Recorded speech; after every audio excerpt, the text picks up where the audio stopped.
Judah had a vision. Yes. She didn't walk by sight, she walked by faith. That's right. That's right. A lot of clap for her.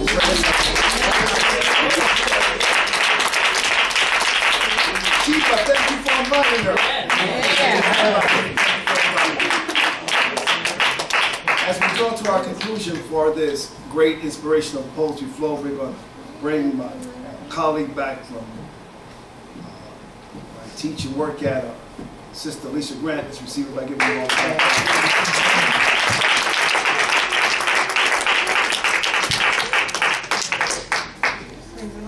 Praise the Lord. I guess I would. Oh well, tomorrow's my birthday. I'm gonna be 23.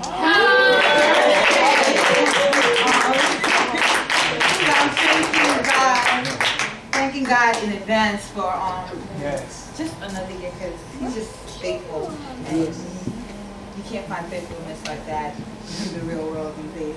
But this poem that I wrote when I was like 19, so it's a couple years old now, and I always say I'm going to put it to bed, but it always seems to come back up, and it's fitting for the reason why we're here today to, besides giving honor and glory to God, but also honor a great man that has paved the way for not just us as African Americans, but for us as human beings. That's right. That's right. So, hope you enjoy.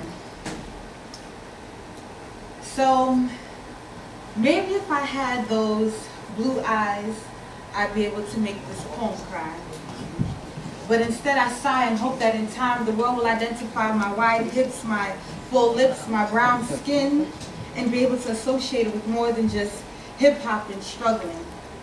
That they sincerely love to not hate it because they've technically already embraced it. The wide hips and the onion booty that made slave masters cry. Plump lips that were beautiful before Angelina Jolie made them style. Brown skin that multiple levels of radiation and tanning sessions can't provide.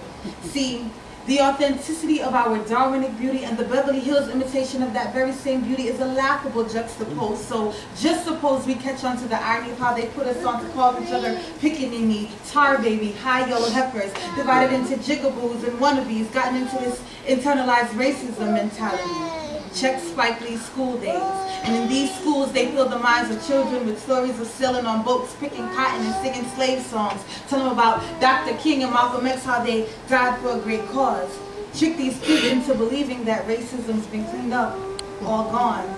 Meanwhile, Kramer's screaming, "You're a mother-loving nigger," and Don Emus and his colleagues are calling us nappy-headed hoes, saying we resemble the Toronto Raptors. But see, from this chaos, I take rapture and spend endless hours in solitude to capture the words of Malcolm X over drum beats on my media player, and books by Toni Morrison, hoping she'd help me find the words to speak to my two younger brothers, trying to be the father and the mother that I've learned to be for none other than myself. And yes, it's hard to get the words out even when you're in your element. So instead, they follow my lead. Jam into Tupac and Public Enemy. I keep telling them that to get through tomorrow, you've got to be acquainted with your history. But they don't have a love for reading and writing like I do, so instead we go back and forth freestyling, and now they're learning the value of being educated. They'd love to know how their big sister's vocabulary became so extended, so now they want to do better than me and know more than me, and I'm proud. They're dedicated. Because see, I looked up to sisters who hated me because out of 5 I was the only one that my mom wanted to keep, but in the end we learned to make it through some animosity and poverty, and now they've got monies and degrees, and I got what I always prayed for, an immediate family. So I'm glad that God taught me how to love and to be patient in all things, and that's why I'm waiting for the day when we love the divinity in our naps and the strength in our skin. And see, I would wait for the day for the world to finally give us our credit and to break their paradigms, but maybe that will take as much time as me waiting for those blue eyes.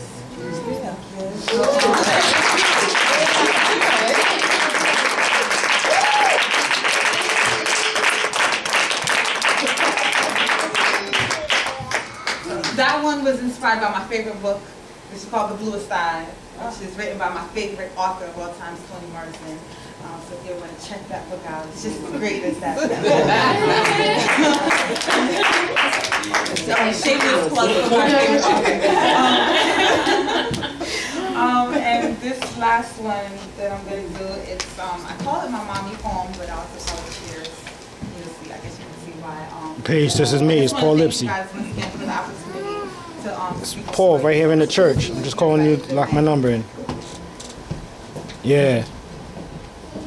All right, peace.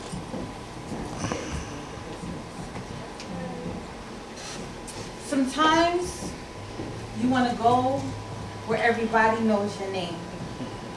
But sometimes you need to be where nobody knows your fame, where they don't roll out the red carpet for you. You simply walk on the pavement, remembering how it felt when you first hit it, back when your genius was premature and your execution hasty, and so you failed not once but twice, and you got up not twice but once because you caught yourself in midair the second time, and that's how you learn to fly.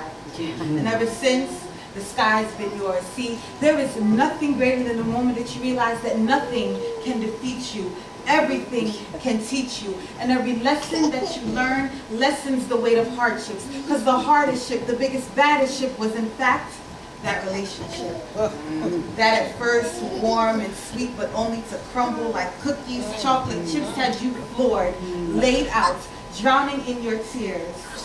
But you learned how to peel the pain off of wisdom so that you could enjoy the sweet taste of love, and love would fill you, and you have enough to cure famine and families that fell short of love because mommy couldn't always afford it.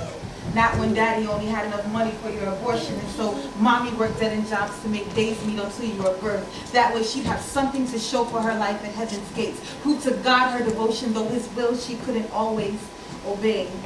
But see, that brokenness inside of her never went away.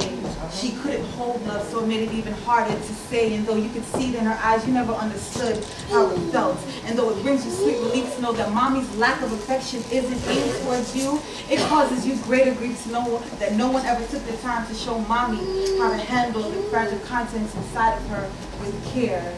She gave you your first broken heart.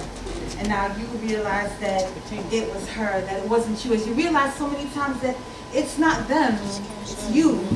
You who love recklessly and endanger their lives. You who love fast and furiously, seeking a place to let go, curiously unraveling yourself through snapshots of the past, trying to envision the big picture, wondering what the heck was the photographer thinking. But coming to realize that some moments in life we can't afford not to capture.